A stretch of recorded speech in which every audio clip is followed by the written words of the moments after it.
Hi, welcome everybody. My name is Debbie McGee, and I am here just to chat to you today about a topic that I think probably happens to most of us, regardless of whether you're going through injury or not, but it's to do with setbacks and also about whether or not we are being too hard on ourselves. A little bit of background from me.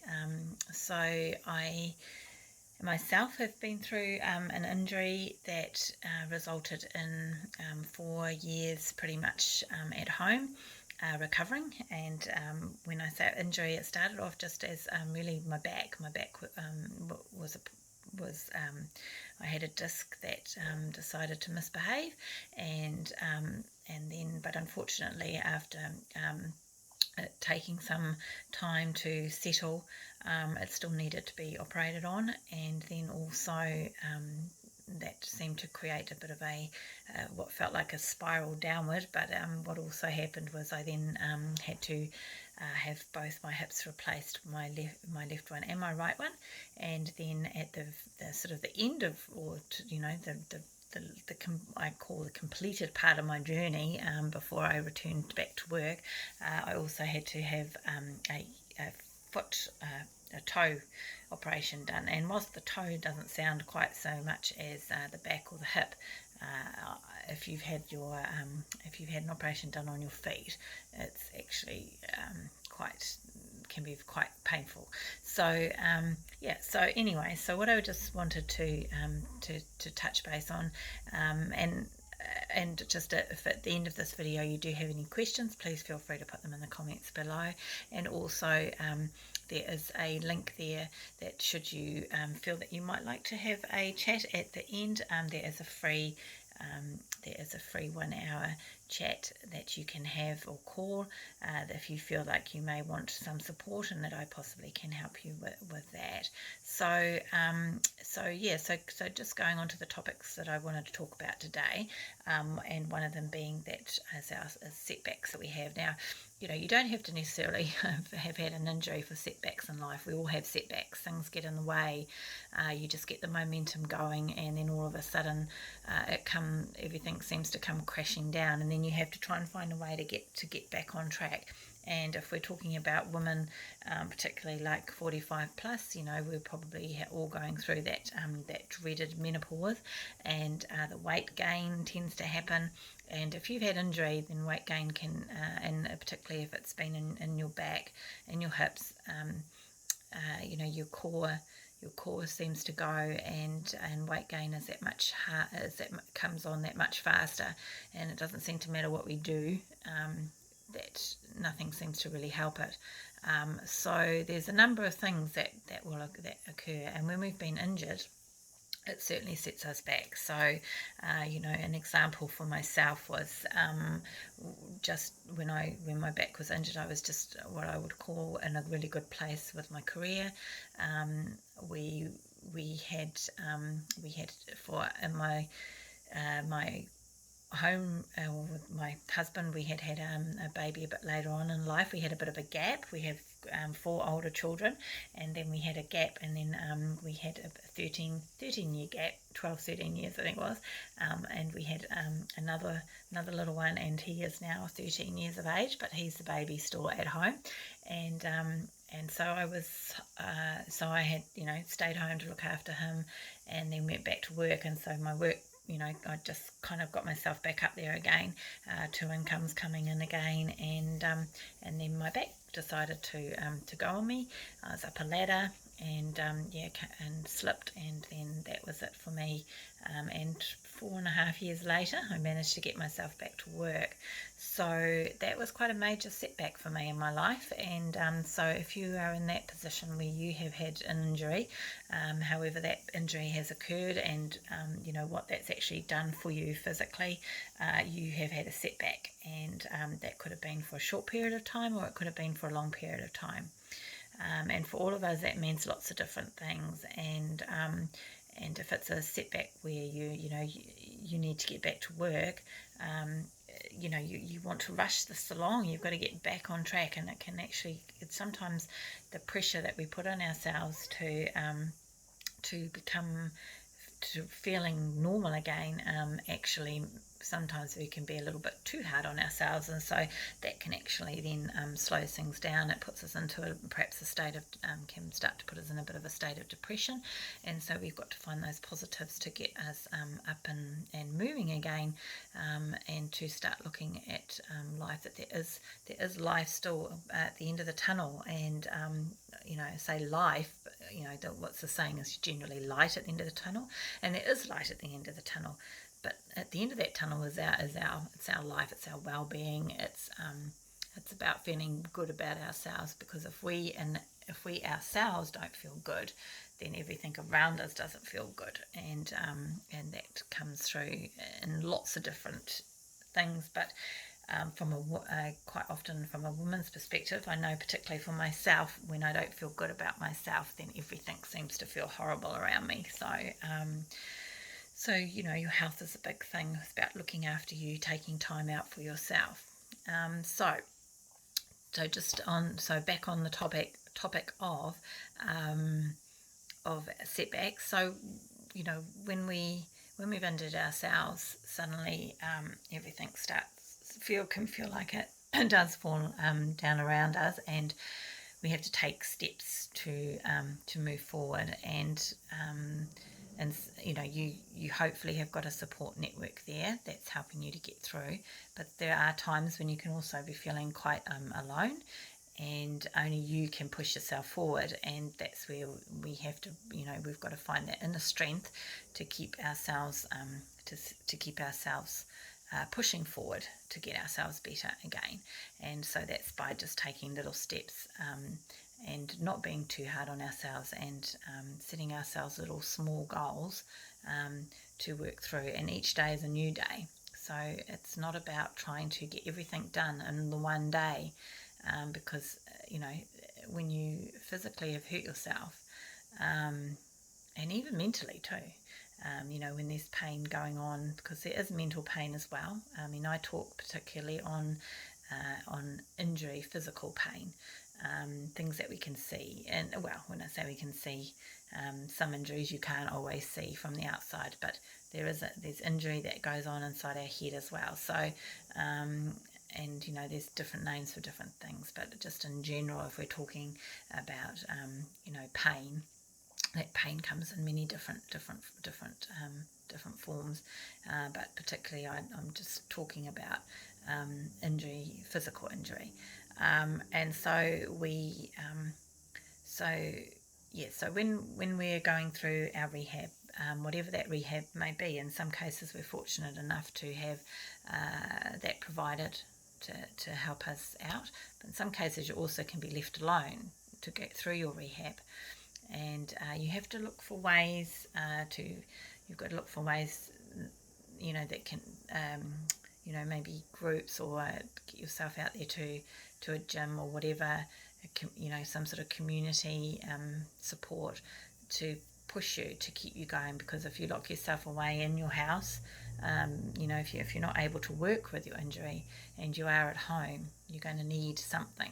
You need some kind of support. If you sit there all day on your own, you start to get the crazy things going on in your head. You overthink things all the time, and so that setback becomes harder to overcome.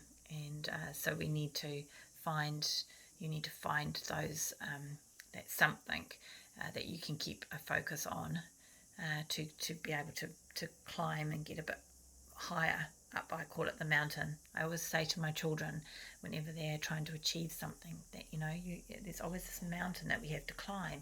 And when we don't always get to the top straight away. We get to it about, maybe we might just do the first quarter of the climb, and then you plateau, and you might just have to sit there for a little bit, just to, take a bit of a breather, think about it, maybe have a bit of a rest, and then just continue on up till you keep climbing until you reach that goal that you're trying to aim for. So when we've been injured, we have a lot of there is quite a lot of rehab, and the rehab is part of building. It's part of building your the physical side to get you stronger. But there's also the part here in your head too that has to get more. You have to be working on that to become strong too, because you've got a lot going on. And so when I talk about being too hard on yourself, you have to also work out, how much are you being too hard on yourself? Like, are you setting yourself too many things at once to, without just giving yourself not so much pressure?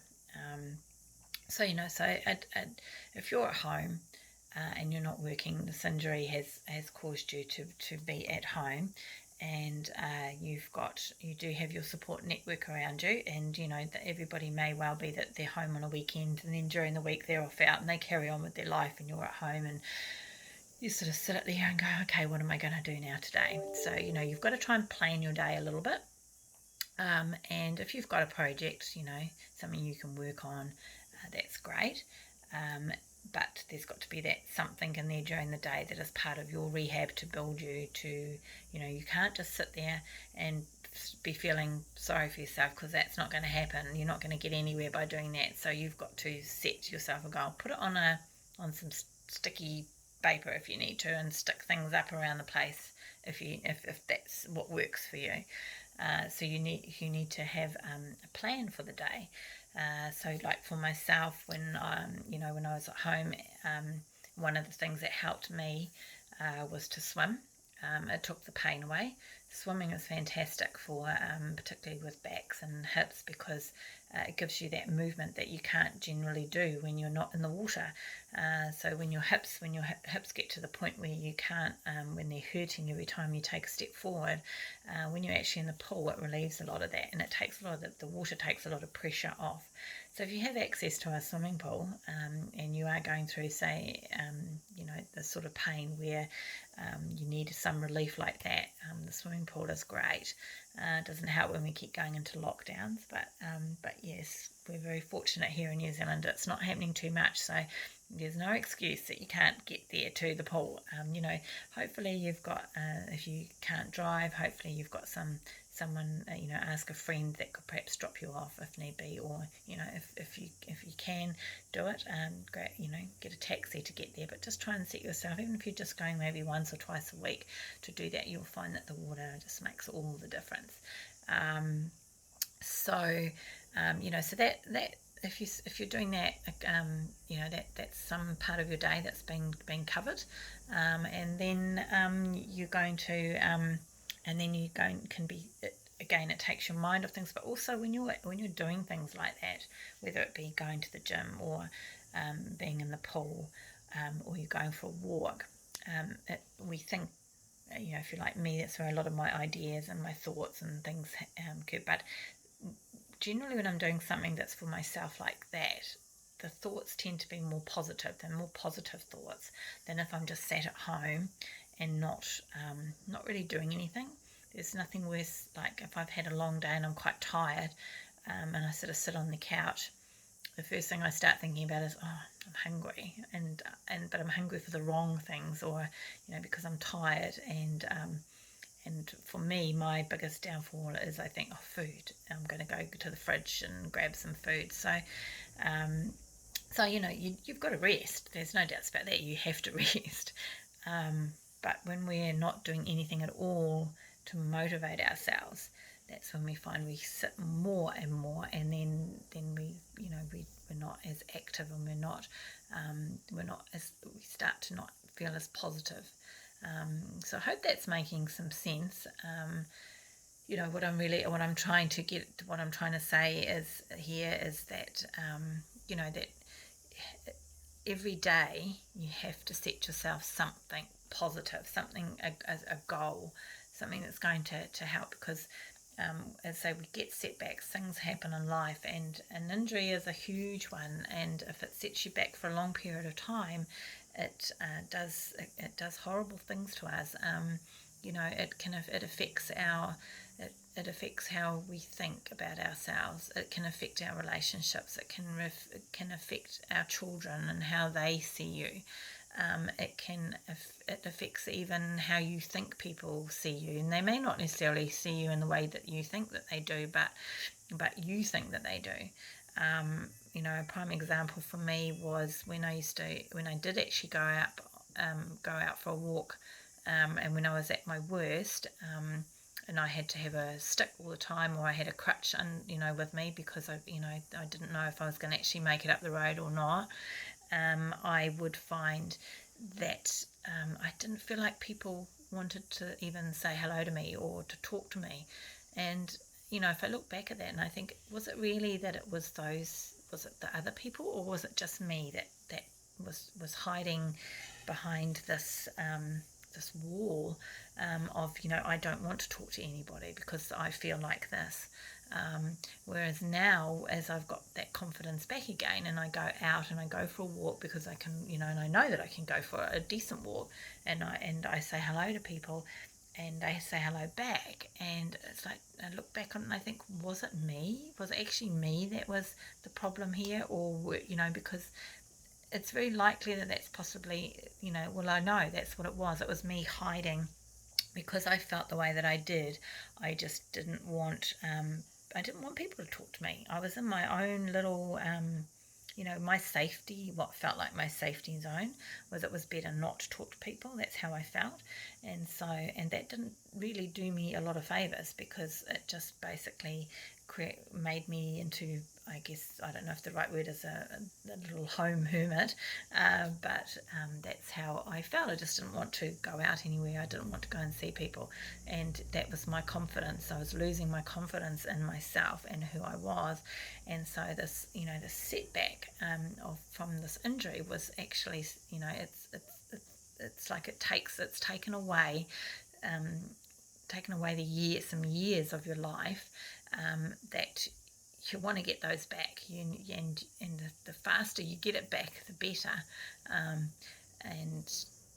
But we've just got to make sure that we don't rush these things as well, because when you had an injury, if you do something too quick, you could end up setting yourself back even further as well.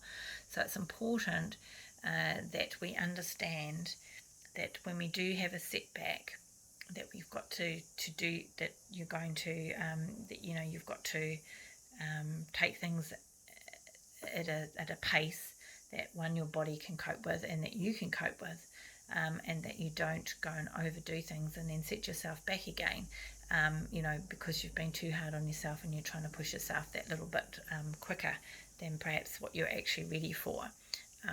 So that being said, so if you've got any questions that you'd like, that your comments you want to make, feel free to do that in the comments below. And also, if you're feeling like you may well be needing some support, and that I may be able to help you with, then there's a complimentary free chat that we can book, and see whether or not that I can help you in some way, and to help you to work through what you may well be going through. There's a point where I am at now, and if if you've got you're needing the support to get that little bit further, if your pain threshold now is at that, maybe a 0 through to a 3 or a 4, 10 being the worst, then you're probably at that stage now where you are starting to feel that you want to get some of that confidence back, if you haven't already got it back, and that you're wanting to move forward, you're wanting to get on with things, and